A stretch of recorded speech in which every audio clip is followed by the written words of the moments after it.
Halo, hari ini di mata kuliah Advanced Accounting saya akan membahas mengenai konsolidasi dengan saham preferred anak perusahaan, di mana tujuan dari perkuliahan ini adalah mahasiswa nanti mampu menyusun laporan konsolidasi yang anak perusahaan mempunyai saham preferred.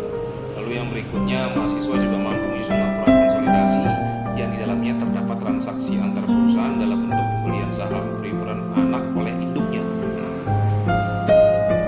Di dalam konsolidasi dengan saham preferred anak perusahaan, terdapat saham preferred dalam struktur modal anak perusahaan, menimbulkan beberapa hal di dalam penyusunan laporan konsolidasi, diantaranya perhitungan ekses biaya investasi atas aset neto anak perusahaan.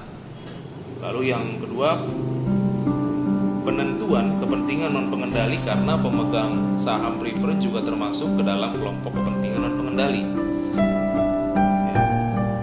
Pembelian saham preferred anak perusahaan oleh induknya yang akan menimbulkan konstruktif gain or loss. Anak perusahaan dengan saham preferred yang dimiliki bukan oleh induknya, ini lain lagi nih. Saham preferred yang terdapat di dalam struktur modal anak perusahaan akan dikeluarkan dari ekuitas anak pada saat dilakukan penghitungan excess cost atas aset neto anak yang diperoleh. Di dalam laporan konsolidasi, saham preferred yang terdapat di dalam struktur modal anak perusahaan akan dilaporkan sebagai NCI preferred atau net cost income preferred-nya. Sehingga P sebagai induk perusahaan akan membuat jurnal eliminasi dengan mendebit saham preferred dan mengkredit NCI preferred-nya. Oke. Nah, apa sih yang menjadi penekanan di dalam topik ini? Yang kedua, dari sudut pandang konsolidasi, pembelian saham preferred dilakukan oleh induk terhadap anak akan menimbulkan retirement atas saham preferred.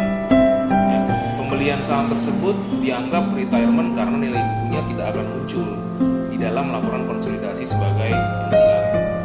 Akan tetapi, retirement tersebut merupakan retirement konstruktif karena kita melakukan investment in preferred stock di dalam buku induk dan melaporkan ekuitas saham preferred di dalam laporan anak perusahaan. Kita melaporkan retirement konstruktif dari saham preferred anak yang dibeli oleh induk sebagai actual retirement di dalam laporan konsolidasi.